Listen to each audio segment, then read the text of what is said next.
2 o'clock, so I'll call the commission meeting for Thursday, January 18th, 2024 to order.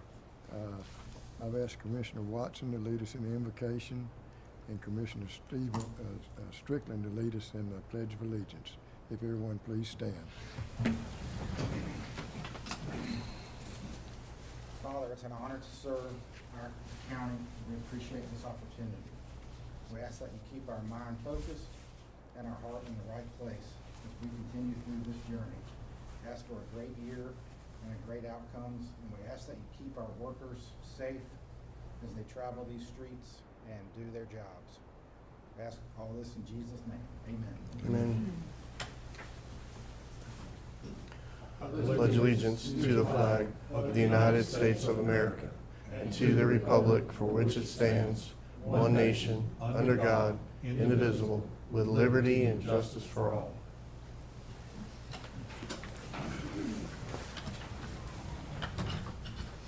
I want to personally welcome everyone to this first meeting of the year.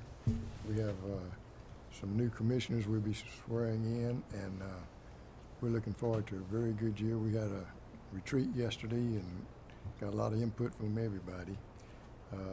We will not have a public comment this morning, right? Yes, sir. This afternoon. So the next thing is the commissioner swearing in ceremony with Honorable Deborah Godwin Duncan.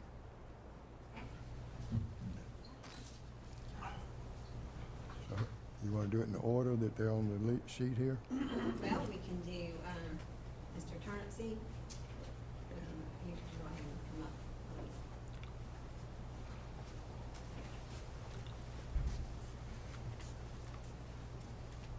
Okay. And you want to stand in your head? In the middle? All right, right there. Need you to raise your right hand, please, sir. And you don't have to repeat after me, but you will have to state your name. State your name, please. George Brunswick, Do hereby solemnly swear and affirm that I will faithfully discharge the duties of Commissioner of the Brunswick-Glynn County Joint Water and Sewer Commission in all matters which require my official action to the best of my knowledge and skill. I do further solemnly swear and affirm that I am not the holder of any unaccounted for public funds, that I am a resident of Glynn County for the time required, and that I am otherwise qualified to hold said public office according to the Constitution and the laws of Georgia, and that I will support and defend the local act enabling the Brunswick-Glynn County Joint Water and Sewer Commission, as well as the Constitution of the United States and of this state, so help me God.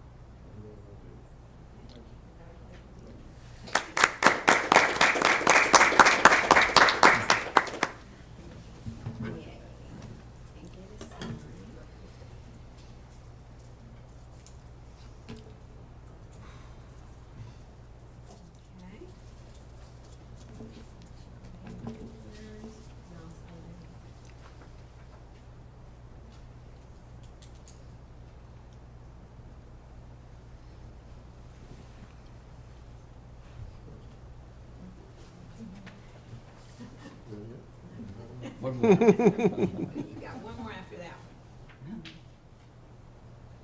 I ran out of carbon paper. You got this one. One more.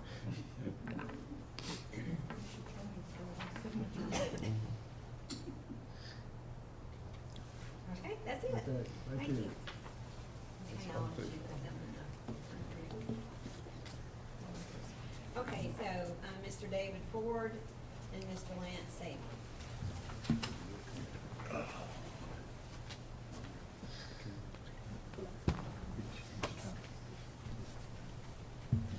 I thought you called us both.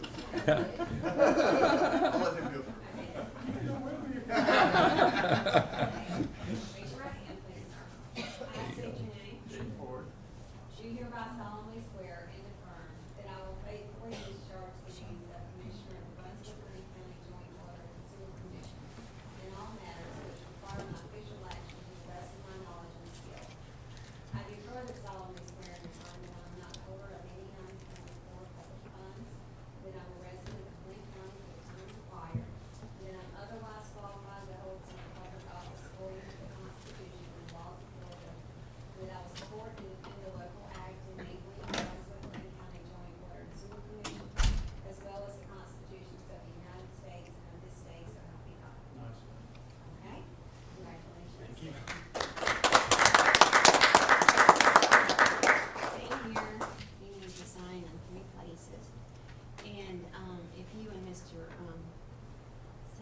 wait just a moment. They want to get a picture, okay? Sure. Okay, so I'm gonna let you sign over here, and I'll sign over your hand.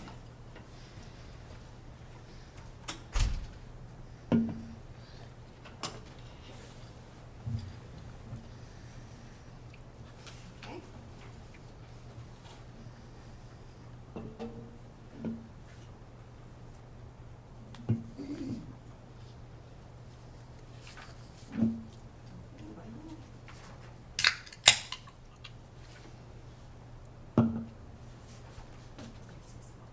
Sorry, I got. Okay, and if you'll just wait a moment and get you to swear him in, and then we'll get our picture. Speech.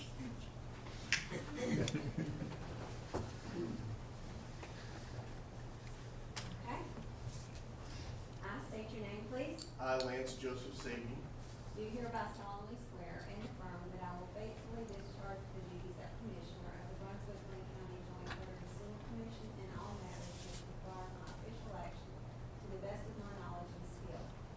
I do further solemnly swear and affirm that I am not the holder of any unaccounted for public funds, and that I am a resident of Glynn County for the time required, and that I am otherwise qualified to hold said public office according to the Constitution and the laws of Georgia, and that I will support and defend the local act and the Brunswick-Glynn County Joint Water and Sewer Commission, as well as the constitutions of the United States and of this state, so help me God.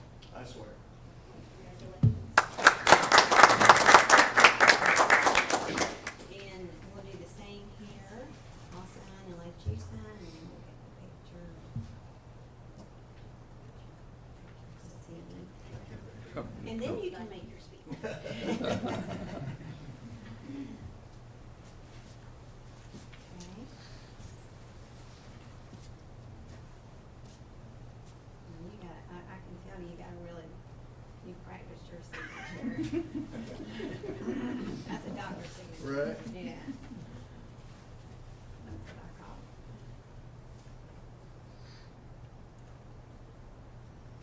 Those that are hard to duplicate. Okay, here's his folders. Here's the pen. Okay? You just do that. Okay. Time for a photo. Thank you. It's definitely a photo op. Perfect. We'll take a couple.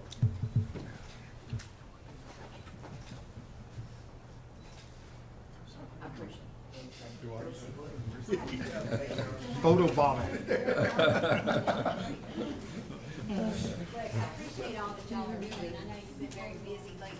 It's been busy in our neighborhood, which is good. That means there's progress. Absolutely, absolutely. We're glad to disrupt your neighborhood a bit. Yeah, no, it's been good. I know it takes time for progress, and I It does. understand that. So it's just well appreciated. I think the neighbors are really happy. Great, Yeah. wonderful, Yeah, good. that's good. All right. It's been needed in a lot of areas. Yeah. And it just takes time. Yeah.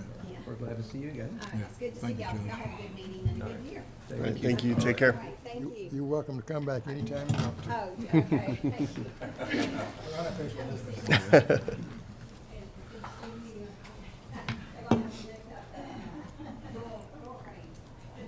We're gonna break now for a 10 to 15-minute reception.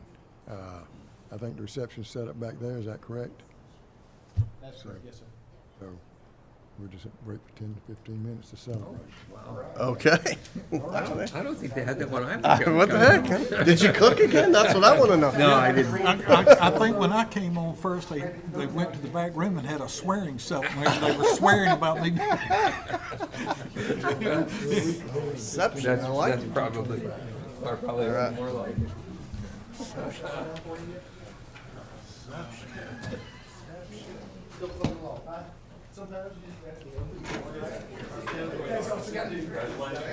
Welcome back.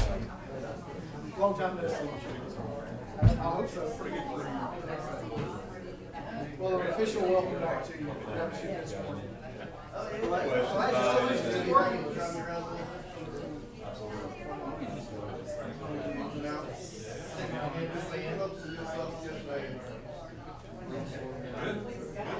I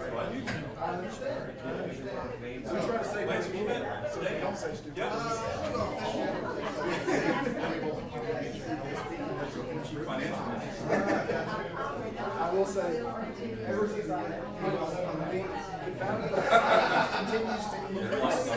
So, what do you want? I just want. That's what I want. Get your man back together, I see. Why not?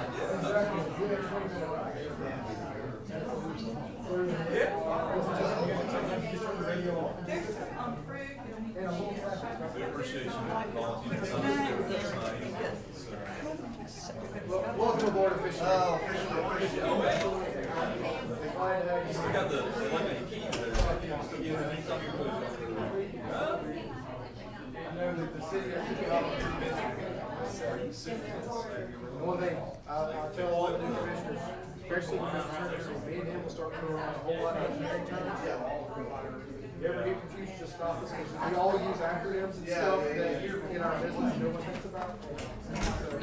So, we need an explanation. I feel bad. We can start throwing around terms.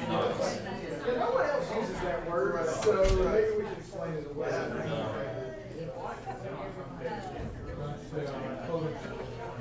We're still trying to figure that one out. We're working with operations folks, everybody's ready to meet them once a quarter, usually. Like I said, we still, I told you, it's a little better during the week, during the weekend. It's like an hour plus again on weekends to do well. To the point that we're considering we sat on Friday, we'll see the shut well until Wednesday. Yeah, that makes sense. And I mean, they're had it 24/7, so it's not about that, every work because on the weekends, and you're just sitting there for an hour. Like that, or something ain't wrong. Population of Canada should go down. I don't know how that is. Maybe like 2 years. Even over the weekend. Oh, wow. They just stay on site for that long?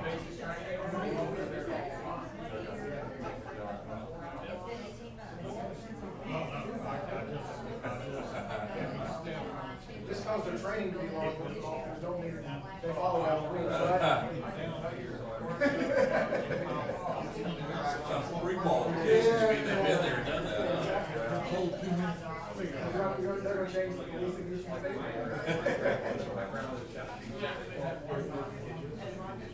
Where's your honor? Okay.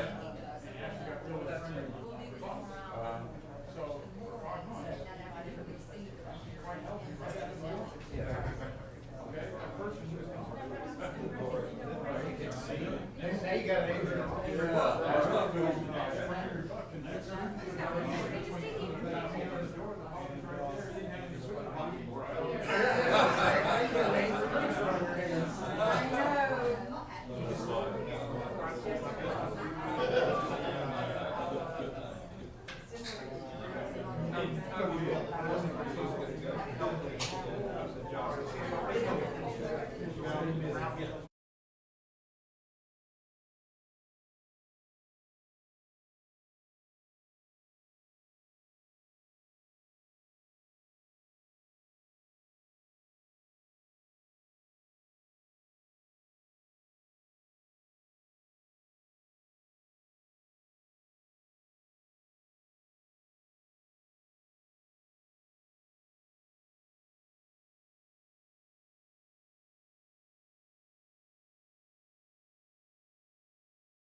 nothing that matters, except Probably why Charlie Seat was on top.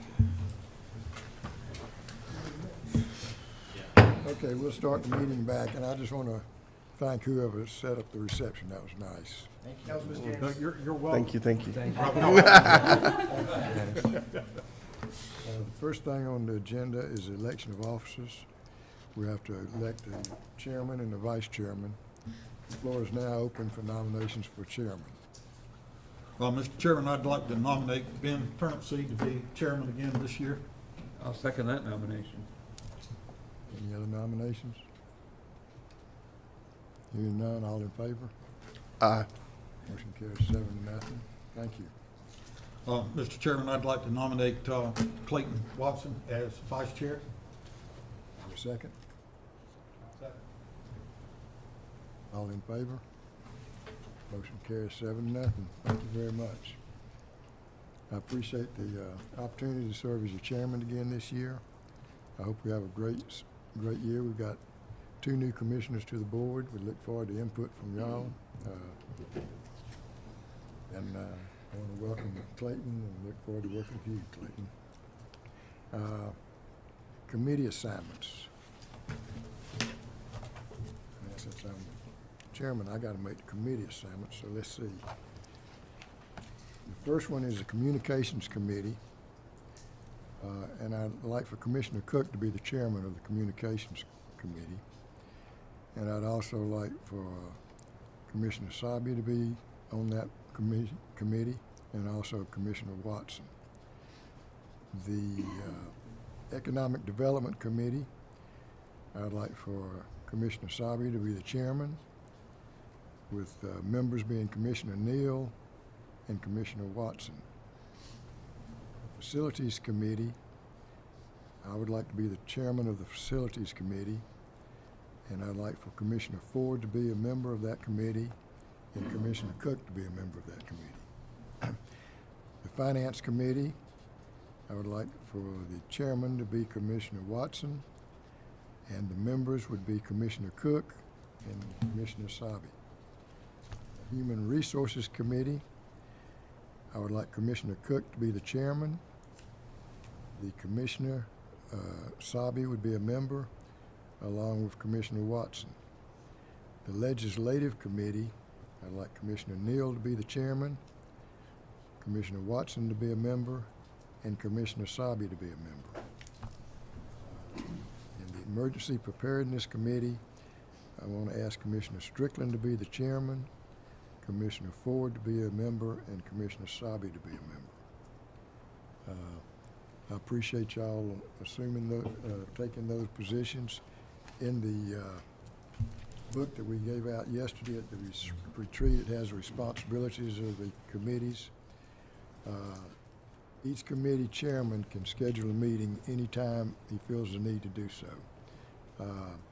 We just need to work it through Janice and make sure that your committee members know about it. As a chairman, I'll try to make all the committee meetings, but the Facilities Committee and the Finance Committee, they will be held monthly, and they'll be on the Wednesday before the Thursday commission meeting. Sometimes that's the 4th Wednesday, sometimes it's the 3rd Wednesday, so you need to make sure you check your calendar.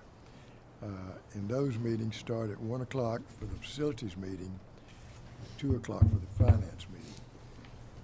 The reason we do that, 3 Wait, o'clock. 2. 3 o'clock, yeah. 3 o'clock. The reason we do it in that order is Facilities, we're talking about some major expenses and all, and we want to make sure that we understand what those are. And then we have the Finance Committee to look at those and to hash that around. So when we present it to the full commission on the next day, both the Facilities Committee and the Finance Committee has approved what the staff has recommended and has gone through a lot of this. Every member of the commission is welcome to come to any of the commission meetings you want to. And for the Finance and Facilities meeting, I would certainly invite everyone. The Facilities Committee is real exciting to me and some of the other people. Some people don't care about looking at wastewater plants and sewer lines and things like that, but That's what our business is, so I just want to encourage each commissioner, the new ones and the old ones, the more you participate, the more you get out of this commission. Appreciate every one of you serving, and we look forward to a good year. Mr. Chairman, I missed one name. Can you give me the HR chairman? Commissioner Cook. Mr. Cook, Yes, Commissioner Cook, Mr. Chairman. thank you. And I think Janice will probably publish that, so everybody will have a copy of that. Yes, sir. Next, we'll move to the approval section of the minutes. The first item is the minutes from the December 21st, 2023 commission meeting. And I have a motion to, Mr. Chairman, I'll make a motion that the minutes be presented as, be approved as accepted, as presented. I'll second. there's a motion and second. Any questions or comments? Hearing none, all in favor? Motion carries 7-0. Next item is the Dunbar Creek influent control modifications. Mr. Burrows. Yes, sir. We operate the Dunbar Creek facility on St. Simons, and there are 2 influent wet wells where the collected water from the collection system on St. Simons come into those wet wells, and there are 4 influent pumps and 1 jockey pump that distribute that water from the influent into the plant treatment processes. On December 17th, during a high flow event caused by excess rainfall, one of our influent pumps failed and caused a backup in the collection system. And we had a significant sanitary sewer overflow in Glen Haven exceeding 100,000 gallons. The current station is not monitored by the plant SCADA system, so when the pump failed, we did not get an alarm indicating that the pump had failed. And so we requested a quote from our SCADA integrator, electric machine control, to make the necessary modifications to add these to SCADA. They have provided integration support for us on the existing Dunbar Creek project. They previously completed Academy Creek project, and they completed the overall lift station SCADA upgrade project for us. The setup that we have at Academy Creek on the influent pumping station is very similar, different size, obviously, but very similar. So we're going to implement a similar program at Dunbar for the influent. And this will reduce our cost for engineering and programming. So the cost to do this, they provided a not-to-exceed quote of $40,000 for engineering support, materials, installation, and startup. So we recommend moving forward with this not-to-exceed contract of $40,000 with electric machine control to allow these influent pumps to be monitored by SCADA, and us get an alarm should something happen. Can I have a motion?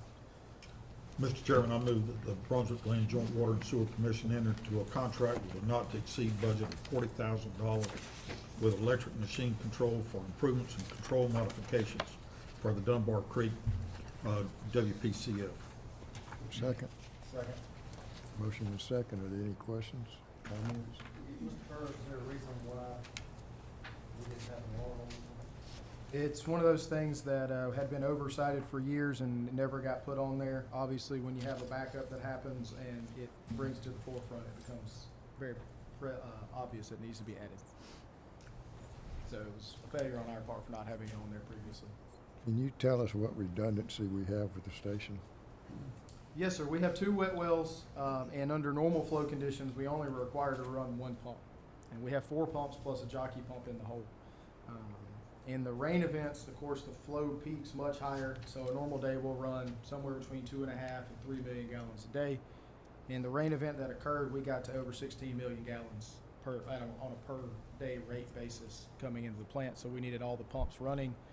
The pump tripped out, the drive actually tripped out that was running the pump, and so the pump never started when it hit the float to turn it on. So not only were we unable to know that it was happening, but the new system that we're trying to put in will actually allow us to maintain flow at a specific level. So instead of the flow going up and down coming into the plant, we'll set a level at say 5 feet in the well, and it will sit there and modulate the pumps to keep it at that level so that it can speed up and slow down as the water's coming in instead of just straight turn on, turn off. Was one of the aeration basins out? One of the aeration basins Well, was okay. out and will be filled up tomorrow. We'll talk about that during the project update. Yes, sir. Are there any other questions? I have a question. Mr. Burrows, would it be a safe statement to say that you've done a major reassessment of any weak points that we might have had at this point? Yeah, yes, sir. We have done an extensive on-plant review, seeing a high-flow event SOP type work to make that happen. And then Commissioner Watson asked when he came in, he saw one of our vac trucks out on Sea Island Road. We're also going through, because of the amount of flow that got in there, we checked the upstream pump stations. We don't have significant run times on most of those pump stations upstream, so the suspicion is that we have got some type of tidally influenced inflow coming in the gravity basin that feeds Dunbar Creek. So our vac trucks are out there cleaning the lines now so we can re-camera those lines and potentially re-smoke test those lines to figure out where this influent is coming in at. And one more question, were there some damages to some property? We had backups into, I think 4 homes, and we have, we've worked to get those houses clean, and a lot of yards that we ended up cleaning up, breaking debris, vacuuming up sewer, things of that nature. Thank you. Any other questions, comments? Hearing none, all in favor? Motion carries 7-0. Thank you.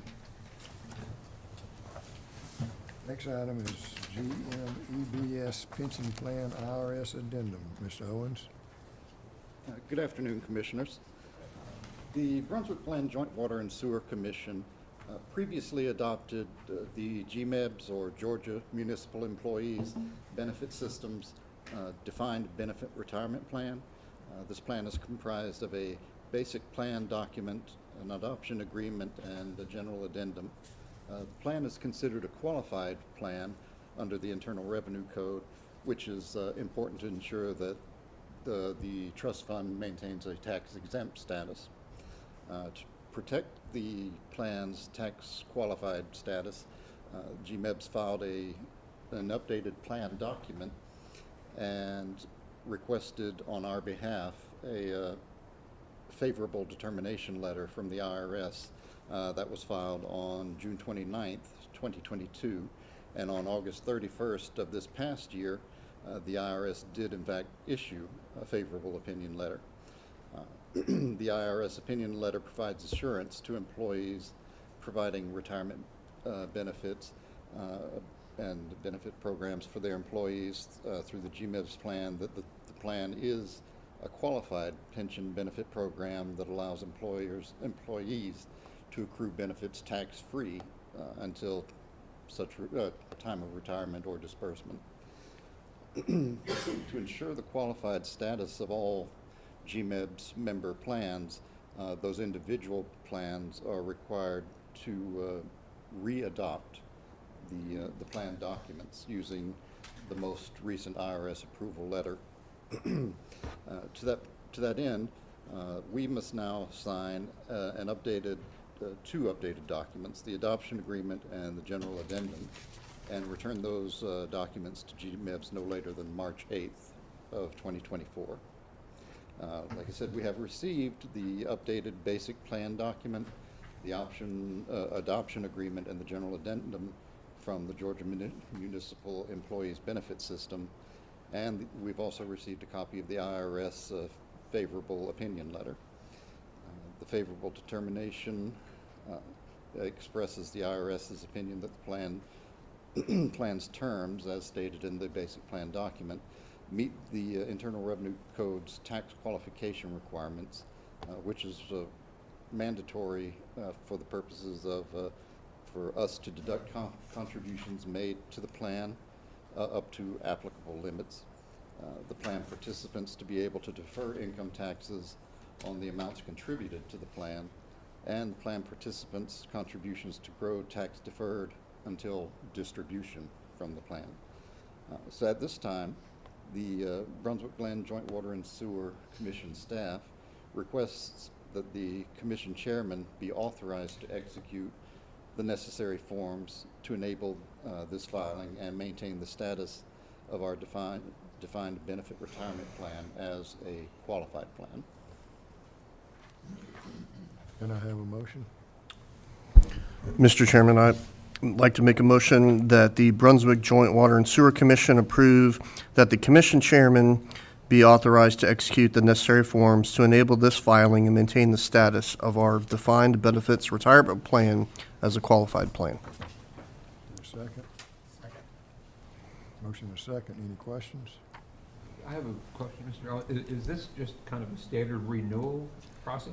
Essentially, yes. As we all are aware, the Internal Revenue Code changes quite often, little bits and pieces here and there. Sometimes those changes will touch on retirement plans or other things. If that does happen, GMEBs will revise their documentation and present that documentation to the IRS to ensure that it is compliant with the IRS new rules, and thus can maintain all of the properties of a qualified plan. there's So the nothing last really- time that yeah, Nothing different on our side at all? No, nothing different from us.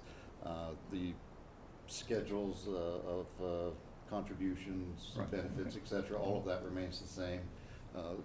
Some of the things that change are as small as the document being called a master plan previously, now it's called a basic plan.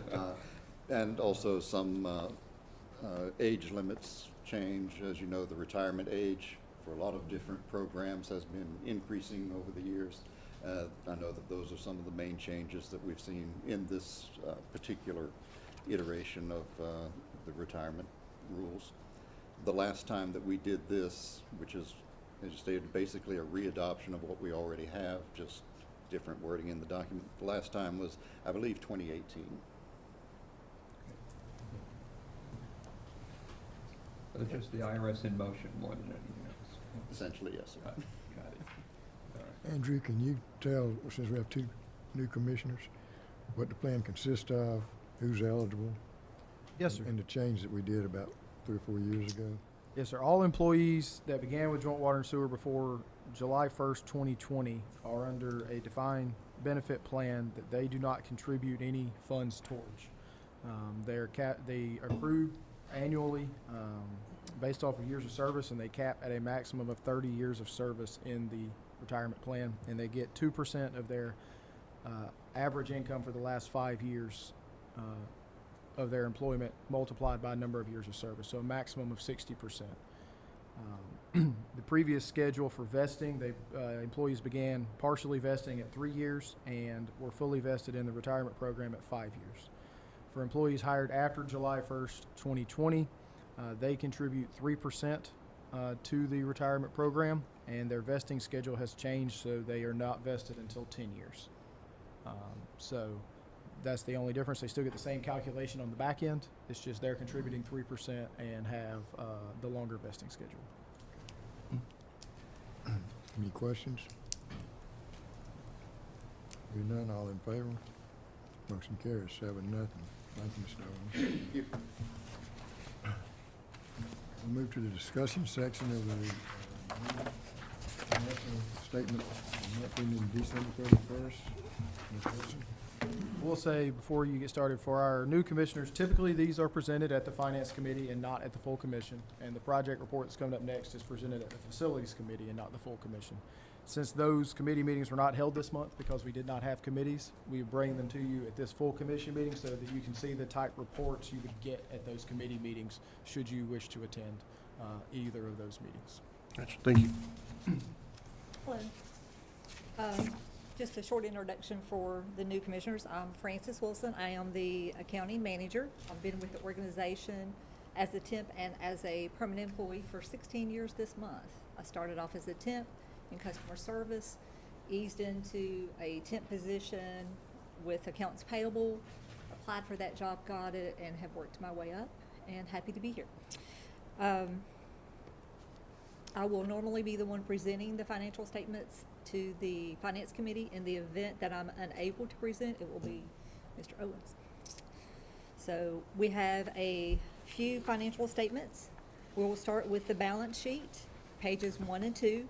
This is just going to be a high-level run through the statements.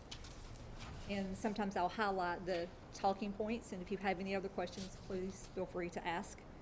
Our cash and cash equivalents, 3.7, almost 3.8 million as of December 31st. That number fluctuates depending on our disbursements, projects, all of it flows in and out of the utility revenue account. Our interest receivable, that balance is back down to 0. As a brief summary, we do an accrual for any interest that we expect to receive on our bonds, on our securities for investments. We have to book that entry on June 30th, and we reverse out a portion of it until it's back to zero. So it is now at zero as of December 31st. Our current total assets, 11.2. Our total current liabilities, let me find that number, just a second. Oh, a little over 9, so 9 million, so we're good there. We're on a good glide path for our, at this point in time. Any questions on pages 1 or 2 for the balance sheet? On to page 3, please. This is our statement of summary revenue. On the left-hand side, we have the percentages used to calculate the budget for the 6 months. 51% for sewer revenues, water 52, debt 50, administrative fees is also at 50. As of the 31st, we have a over on our projected budget by 2.2 million, and almost 1.3 of that has come from interest income. So as we're just now back to the point where we're catching up from our rough year 2-3 years ago that we had fair market value has to roll in and out of our interest income. The net operating revenue is $751,000, so that's under budget. It's our operating revenues minus out the operating expenses. Gives us a net revenue before capital fees of $478,929. I will note at the bottom of the variance there of the $33,000, that is due to the capital asset budget is front-loaded in July. So usually the budget and the budget for that 6 months should be zero, but it's the variance because we front-load that and it's not allocated 1/12 each month. Any questions on summary revenue? On to page 4, which is our summary of expenses. And again, you will notice on the revenue and the expenses, the top part is the same and the bottom part is the same. It's the portion in the middle that varies a little. On the revenue, the expenses are categorized by the categories of personnel, operating, capital, and governing body. Whereas with the expenses, it is, on the expense report, is broken out by departments. We will note that our purchase orders, 1.2, that's 1.2 million, that's normal around this time. The purchase orders, those encumbrances include contracts on POs, blanket contracts, capital purchases, and daily purchases. And to the point that we have received those items, have invoiced those and processed them for payment, they will remain on the purchase order line. Any questions for the expenses? So in each month those go, as we pay one of the invoices, it'll come down each month? Yes. On the amount, okay. And then as we issue another requisition, it will comes in and out of the purchase orders. Yeah. Any questions on expenses? Okay, on to page 5. This is a quarterly report for our group insurance. We are self-funded, so each quarter we give an update where we stand with our group insurance. So this is as of December 31st, 2023. Our total cost up until that point was $790,000. $776,000 was the joint water and sewers portion of that for the admin stop loss and aggregate stop loss. Our self-funded expenses, our deductibles was $14,250, brings it to that $790,000. Our budget to date was $832,450, so we're under budget by $42,000 as of December 31st. On the deductible reimbursement, for the new commissioners, what we set up 3 years ago, because the cost of insurance had gotten so high, we were no longer able to offer $500 deductibles. We offer higher deductibles, but if you meet your deductible, we will reimburse you 75% of that. Because what we were finding was nobody was actually hitting those deductibles. So we were paying for a deductible that no one was using. So if you hit it, it gets reduced back down to something that's more reasonable for the employee, but they don't have to pay for it on the front end. Any questions on group insurance? Okay, on to page 6. This is our supplemental schedule of cash balances, and it just gives us a breakdown on where our cash is and what the purpose of our cash is. Revenue, the utility revenue account, that is our main depository. Any deposits, any payments customers make comes in through that account, and then we move it into the other accounts where they're supposed to be. If they're restricted funds, then we move them into those accounts. Our SPOS checks, when they come in, go into this account, then they're moved over into the SPOS account. It's just easier to track it if it comes through that account. Bond sinking fund, we are at 1.6 million. Both bonds had interest payments in December, and those have both been paid out of that account. Each month we make a deposit into that per our agreement. At the bottom, you have the bond trustee reserves. That is the construction fund and the debt service account on the 2021 series bonds. We're down from the 15 million, 8 down to 9.4 on that. Page 7, at the bottom, 81,205,898. That's where we stand on all of our cash funds, cash investments. Any questions on cash? I have a quick question about the SPLOST account. Is that total dollar amount there, is that all the SPLOST referendums together, or do you have those broken out into individual, or you following me? So They're all together. However, I will say we don't have any money remaining from the previous SPLOST, so that is the perfect. That's the Yep. new SPLOST. That's where I wanted to drill down to. Thank you, They all Mr. go into Burrows. the same account. Yes, thank you. Thank you. Yes. Very little was left of the old, maybe, yes. So each month when we receive the funds from the county, we deposit that into our utility revenue account. When it is posted to the account, then we transfer that into the SPLOST account. So as of today, actually, the check that we received for January is being moved over into the SPLOST account, and it will be reflected on next month. There is like a 2 or 3 month delay. So the check we got today was actually the receipts from November that was sent to the state and distributed in December at the county level, then makes it to joint water and sewer in January. Any questions on the supplemental schedule of cash balances? Okay, on to page 8. This is just informational purposes. Commissioner Stevens had requested just a summary of our investments.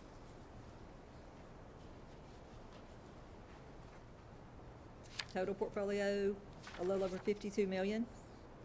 6.4 is in cash, 45.8 is in securities.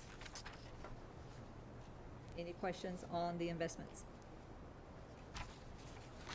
Okay, on to page 9. This is our project report. So for the Finance Committee, we do a financial overview of the projects, where the money's coming from. There are different funding sources, and we break out the expenditures, the encumbrances, what's available, the budget, all of that on our reports. And then in facilities, Mr. Klein provides the updates on the work. So you'll get all of the detail on the actual work. I can tell you up until December the 31st, at the time this report was ran, we had already had expenditures in around 6.4 million from July to December. The total in our construction in progress fund is $33,288,162. So a lot of ongoing work. And the bulk of this will just break it out into the different projects that are currently on the books. Page 10 is again, just a snapshot of some of the different reserves that fund these projects and the expenses and the encumbrances to those different reserves. The capital reserve, R&R for repair and replacement, capital improvements, and SPOST. And at the bottom, for our capital tap fees, we have had receipts of 1.1 million, almost 1.2 million to date. Any questions? Thank you all very much. Thank you. Andrew, can you tell us the status of, we have a $15 million bond issue. How much of that's been spent? About $6 million of that has been spent. The remaining funds, we've got a decent chunk of it encumbered on the remaining Dunbar Creek work. We've got ARCO encumbered on that, against that, and then the next major project that will be funded out of that bond issuance will be the new elevated storage tank at exit 42. And then we have 2 GFA loans. Yes, so we have 2 GFA loans. We have a it's called Clean Water for wastewater. It's a clean water revolving fund loan from GFA. $15 million loan. That was 11 million of that, 11.5 million of that was used to rehab Academy Creek. The remaining 3.5 million will be used to rehab sewer in downtown Brunswick with a trenchless sewer rehab method. That we're finalizing bid documents and should have that out for bid in the very near future. And then there, excuse me, we had an $18.2 million loan for the water meter replacement in the drinking water fund. But last month we were approved a $1.5 million deductive change order on that, so we will not be drawing down the full 18.2 million. So that that loan should be closed out as far as drawing on it in the first quarter as we finalize invoicing. And what's the interest on the meter loan? The interest on the meter loan is 0.07%, and the interest on the for 15 years, and the interest on the Academy Creek loan, the $15 million is 2.38%. What about the bond? Bond interest is that about 3 and change, I believe. Yeah. It's better than you get on a mortgage right now. Okay, next is capital projects. Todd? Thank you, Commissioners. I'm pretty sure the new Commissioners know me, Todd Klein, but just since Ms. Francis set the bar high with an introduction, my name is Todd Klein, Director of Engineering, Planning, and Construction Division.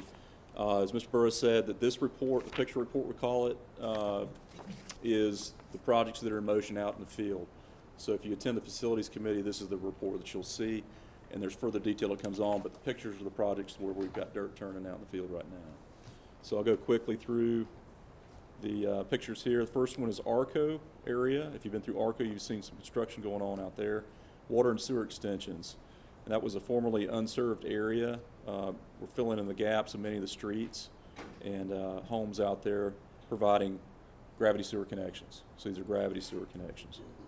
And that's a nice UAV shot from above of one of the project areas. That's down Knight Street, Cedar Street. Picture on the bottom, it's a westbound view of some northbound ibis birds traveling. And never know what you're going to see out there in the field. But a lot of good stuff going on out there. It's been an exercise for us to be a little nimble in the way that we handle projects. And I think as early as this morning, we got some more forward momentum on this project. Good. Working closely with the county. Is the water portion finished? Just about. We're Probably 90%. 90% 90% done. And how many people have connected to the sewer system yet? New capital connections, maybe half a dozen Yeah, so half far. a dozen, something like that Yeah. so far. Yeah, more to come. More to come for sure. It's a very large need out there. Next project, galvanized replacements, an in-house effort with money included in the capital projects. Water distribution heads this up. Sometimes utilizing outside forces for drilling and that type of installation. Some great pictures showing some of the materials that are coming out of the ground, and these are largely old galvanized lines, and you can see they have lived out their useful life. Can't ask any more of them. And so as these new lines are being replaced with modern materials, primarily poly tubing, sometimes PVC, they won't need to be attended to for another quite a long while. So And it improves water pressure. water pressure, water availability, volume, all benefit from these. What percent of our lines that are galvanized have been replaced? That's a tricky question because we don't know the full inventory of the galvanized lines. Of the known galvanized lines, we've replaced about 10%. We've been doing it for 2 years? 3 years. Yeah, I think you got 3 years. We got off to a pretty bit of a slow start because of the unfortunate shipping delays when we started it and everything Sure. got pushed down the road, but we're picking up steam now. We have one crew doing it full time. Yes, sir, and then we have the on-call horizontal directional drilling contract to put in some of the major lines so we don't have to dig up all the streets. And so we get them in there, they put the line in, test it, disinfect it, and then our crews come behind and re-tap and make the connections to all the meters. Next project in the report is North Mainland Water Loops. Another project we've got going very well out in the field, and the pictures you can see here are one of the technologies just mentioned, directional drilling, horizontal directional drilling. You can see here, what you see is facing towards you, the drill rig's down the street, you can just about make it out, and it's a way to do trenchless installation of pipe. Rod pokes out, they attach a reamer and pull it back. Sometimes they do it back and forth a few times to get the hole size correct.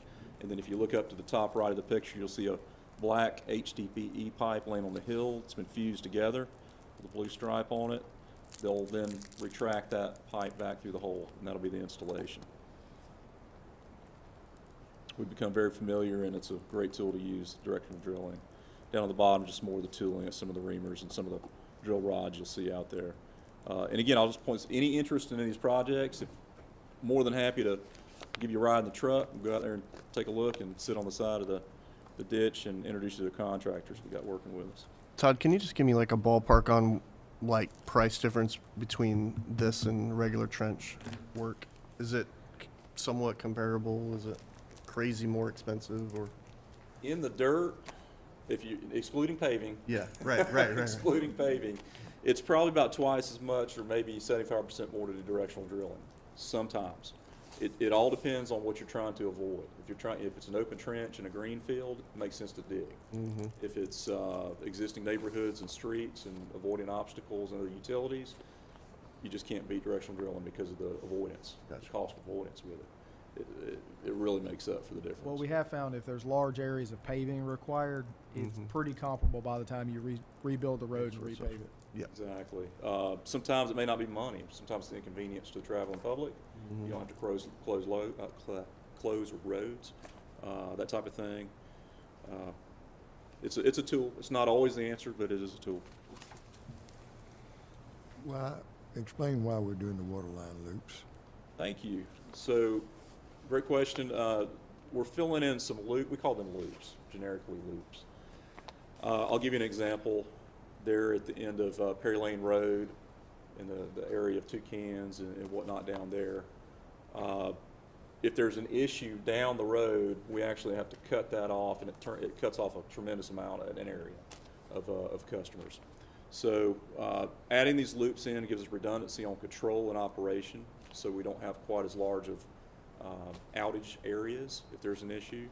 And then also for water quality and water supply as well, it can make a large difference. If you've got a long, we call them dead ends sometimes, with a long reach of water line, sometimes the water quality it takes a little more effort to keep the water quality good by the time it gets to the very far end customer. So by having loops in there, it's redundancy operationally, but it's also water quality too. So once these loops are done, we've got a handful of them we're doing. They've been needed to be done for quite a while. Finally getting these done, we're going to remodel our system and see how it reacts then. As soon as some of these connections are made, things are going to act a lot differently, whether it's an elevated storage tank, filling and emptying, wells, that type of thing. We're really excited to see what the end result is of this once it's done. The update today was Monday.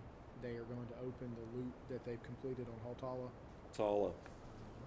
So we're doing the installation. When they're doing the tap, is that Monday or Tuesday? They're doing the tap over at Millennium. They're doing Monday or Tuesday of next week, right? And I mean, they're even out there tonight doing some work. But yes, Haltala Commissioner Ford, you may recognize that name. I don't know if you do or not, but Hatala has been talked about for a number of years. So we're stayed persistent with it, finally getting that one done. But the loop at Millennium Park, or Millennium Square right there, there's obviously businesses there, there's hotels. That loop, that tie-in's being done between 1 and 5 in the morning. So the crews will be out there at that point to limit any disruption to those businesses. The hotels right there, unfortunately, they're going to lose water for a little bit of time, but we've notified all of them so they can notify anybody staying there, and we expect very limited disruption at that time of morning. It's a good shot of that lower left-hand on page 4. It's popped out down there. Moving along. Next project is Pump Station 4044. This is in the area of Brakes for Less out there adjacent to the Walmart shopping center. And this is a pump station. We call it a rehab. It's essentially a replacement or relocation. We're taking the existing pump station that was in very poor shape and undersized for the customer base that serves now, basically turning that structure into a receiving manhole, and then building a brand new station just down the road from it on a piece of property we obtained from the bank. So for Prime South Bank right there. That one is taking a little bit of coordination. There's some existing utilities out there, gas line, that we have to wait for Atlanta Gas Light to get out there and relocate. And then our contractor's chomping at the bit to get out there and start digging. So. Okay. Next project on the list is Dunbar Creek Water Pollution Control Facility rehab. We've added a couple good shots of this, aerial UAV shots, so you can see the location there. Good shot of Dunbar Creek Bridge there in the background. That's one for another day. Yeah. But you can see a lot of work going on there for the new. That's the beginning excavation for the third clarifier installation there. If you drive past the facility now, you will see a very tall crane standing out there. They are beginning to install auger cast piling for the new clarifier. They put the test pile in Tuesday, assuming everything comes back. They're doing testing, third-party testing to confirm all the installation went well. Either the last week of January or the first week of February, they're going to start installing the remaining piles. So that equipment essentially drills down and they inject concrete through it for a concrete pile for the clarifier to sit on. And a clarifier, if you're unfamiliar, is that tank that's sitting right there beside it. So that another one of those will be sitting in that hole that you see right there. They're recessed into the ground in pretty good ways. And then we also, as I mentioned earlier, we have had an aeration basin offline. There are 2 aeration basins, and this is a great shot that Jason got for us with the UAV. On the right, that is what it looks like when it's full. And on the left, that's what it looks like when it's empty, because we just replaced all those white pipes that you see below there. Those are diffusers, and so we blow air through those, and they have membranes stretched across them that create fine bubbles. And those bubbles come up and keep everything mixed and provide oxygen for the bacteria to consume the solids that are in the wastewater. So the previous diffusers had reached the end of useful life and were also highly covered with grit that had been sitting in the bottom of those basins. So that basin is very clean now, but when we took it down, we hauled off at least 22 truckloads of grit out of the bottom of that basin. So we will, once this is brought online, we're seeding it. We take material from the active basin into the new basin today. We'll start directing influent flow to it tomorrow, so that both tanks will be online.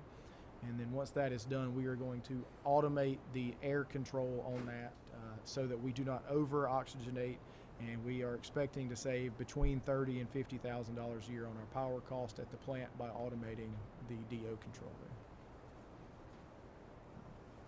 I always tell all the operators, if a basin is ever down, go look at it, because you can't tell what's going on when it's full of stuff. So. And then down at the bottom, that's one of our operators and our supervisor, second in command, Mr. Mark Whitlow there is the operator on site at Dunbar. He's standing there looking at the existing UV system. That UV system is definitely on its last legs. Mr. Lang in the back there is the supervisor. They spent a lot of time there The new UV system and new filters that are replacing the existing structures, startup is scheduled for Monday for those, and we're supposed to turn water to them Monday. This will be the third try to start those new pieces of equipment up. So if all goes well, by Wednesday of next week, we'll have the new aeration equipment online, we'll have the new filters and the new UV online, and all the old stuff killed, which will be a tremendous improvement for staff and allow me to sleep a little better at night. And the improvements are going to increase the capacity from 4 MGD to 5 With the new MGD. clarifier, yes, sir. And all the stuff is sized to handle the capacity increase from 4 to 5 once the permitting is completed. Andrew, could you, for the new commissioners, could you give us a little synopsis of the benefit of the ultraviolet process? Certainly, disinfection can be done. Really, there's 3 major ways. 2 involve injecting chemicals. The main one is to inject gaseous chlorine into the system to kill any remaining bacteria. Obviously, gaseous chlorine comes with a litany of safety issues, not just for plant staff having to deal with gaseous chlorine, but you also have to remove remaining chlorine before you can put it back into the water bodies. So if that's not done properly, they can cause problems out in the stream. The other way, which is becoming much more prevalent, is to use UV disinfection. There's UV bulbs, medium intensity UV bulbs, which emit UV light underwater to sterilize any of the bacteria. The lifespan of the bacteria is so small that sterilization effectively kills the bacteria because they cannot reproduce. So it is much safer for us to do it that way. We don't have chlorine gas on hand that we have to deal with, and you don't have to turn anything up. When you're injecting chemicals, when the flow goes up, you've got to increase your dosage. Light bulbs are light bulbs. It doesn't matter whether there's 1 gallon or 100 gallons going across it. You've got the same light bulbs. So it's very consistent. The process is automated, and we've got UV disinfection at Southport and at Dunbar right now, and we have a project out for bid right now to install it at Academy Creek that is being funded by $2 million grant awarded by the state of Georgia for us to install it at Academy Creek. Nice. And does that process, the UV process, happen, again, forgive me for my ignorance, before or after it's going into the aeration It's the basin? last step. So Last step everything's before it treated, goes, okay. and we get all the solids out, and then we disinfect at the very last step. Very good. Okay. We also routinely do rehab on our assets, including our elevated storage tanks. And we have a project in motion right now, just about to wrap up. It's right in the remaining punch list items of our Oglethorpe elevated storage tank on the north end of St. Simons Island, and also the Glynn Place Mall tank. And if you have noticed the new logo on there, that is part of the Coastal College logo. That is part of this project, or was done as part of this project in cooperation with the college. So just a few pictures there of our inspection staff. We do have a third-party engineering inspection staff that comes in and inspects tanks. It's a specialized inspection, structural and paint coatings inspection, along with the climbing. So we do hire those folks to come in and do that. And our in-house staff is very much involved with, especially on the final end of this project, closing things out. I have a question about the tanks. Yes. So how long does the water stay in there? Does it need additional chlorinization, disinfected or something while it's in the tank? Great question. So you really don't want, you try ideally have a 24-hour turnover in a tank. I believe that's typically what we're getting. It all depends on the levels you set for your high and low levels. And We've adjusted a lot of levels to make sure it's only a 24-hour hold. Right. You shoot for a 24-hour turnover. We don't add chlorine into the tanks themselves, only at the well sites before it gets pushed into the system. Through, okay. Yeah. And, is the tank generally filled up in off hours? Like, is that what you add water to it, or is it a constant? It's generally going to be on demand. So as the level dictates, you can take advantage of the nighttime if there's power and whatnot. If you get a discounted rate at certain times, you can do that. But it's we control them based on demand, on tank levels. So your diurnal, when you get your heavy demands morning and evening, that's when you're going to see the most cycling of the tanks. Thank you. All right, so that's the end of the pictures. The project's in motion, so to speak, but that is just a small fraction of the projects we actually have funded or in process of design, et cetera. So you'll see the detail report follows the picture report, and there's a lot of interesting information there. The most interesting thing you may find, besides the project name and number, and funding sources and amounts, all the way to the right you see a column called status, and that kind of gives you a little bit of a synopsis of the status of the projects, where they stand. And then following that detail,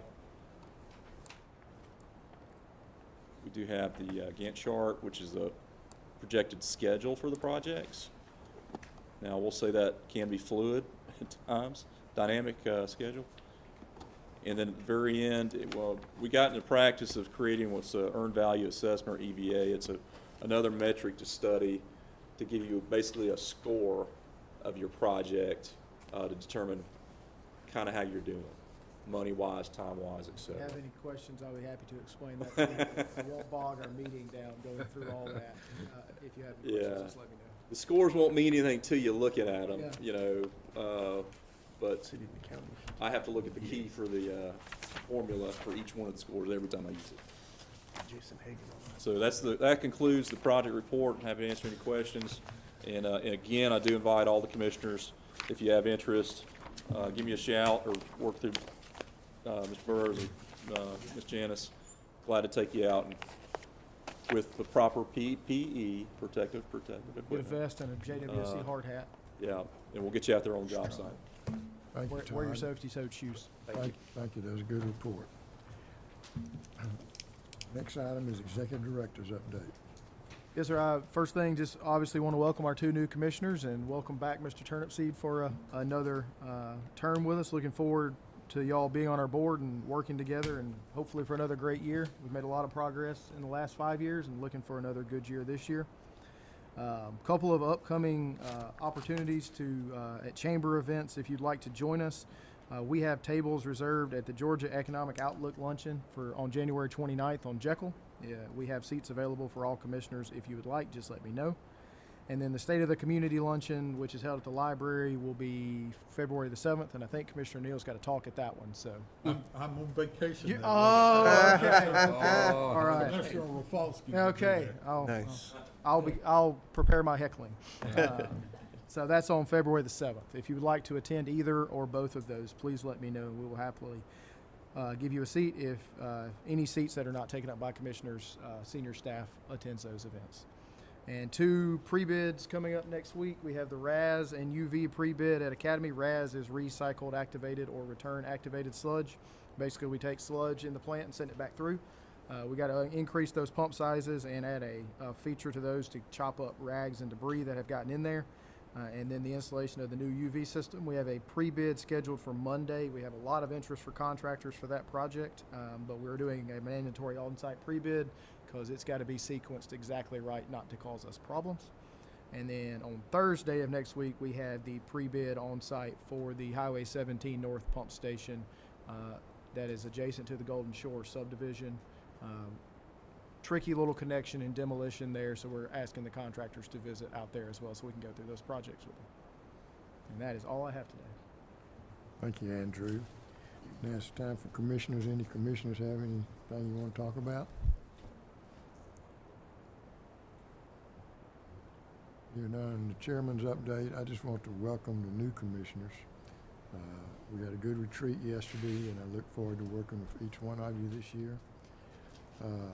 I will say there's two dates you need to put on your calendar to learn more about water and sewer. We have at Jekyll Island in May, the second week in May, we have the Georgia Rural Water Association. And we're well represented by all of our people in the office and in the field, and they have to be there to get the qualification points. But there's a big exhibit hall there if you've ever been to the Jekyll Convention Center, and it's loaded with equipment and things, and so I would just encourage each of you to maybe just take one day just to walk through the exhibit hall if nothing else. I go to it every year, and it's interesting sitting with the operators and the staff and just seeing what they're getting out of it. And some utilities, the staff don't attend very much, so you use it more as a vacation. But ours are usually in a meeting. They go to the meetings, they ask questions, and some of them make presentations. The next one is the Georgia Association of Water Professionals, and that's in Savannah, and that's in July. That's a 4-day conference, and that's also a very good conference. So Andrew will keep you up to date on those. If anybody's interested, he'll tell you how to, we'll sign you up and have you there.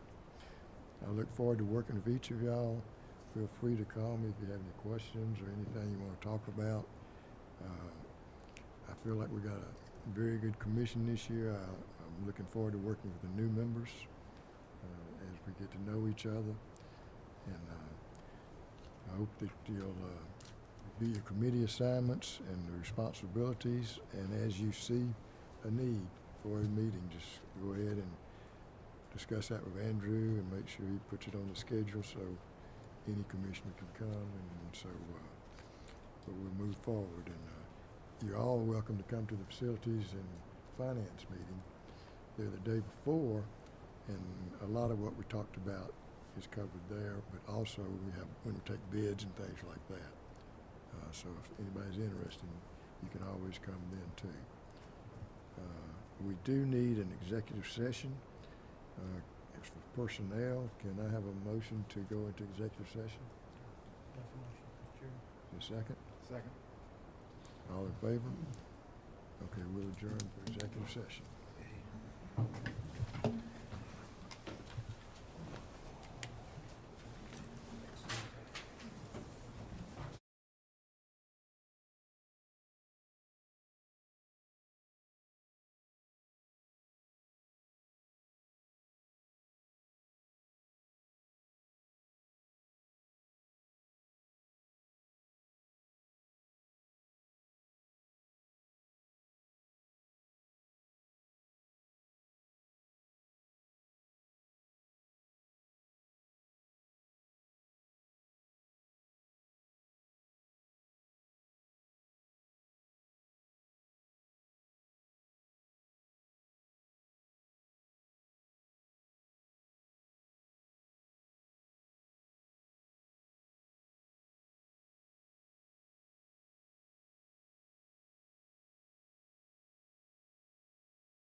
Mr. Chairman, I make a motion to come out of executive session.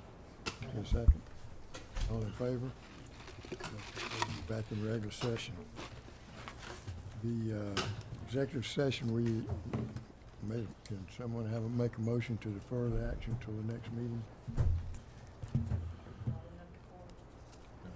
Mr. Chairman, I'll make a motion that we defer the decision on item number 4 for the executive director's retirement plan till our next meeting.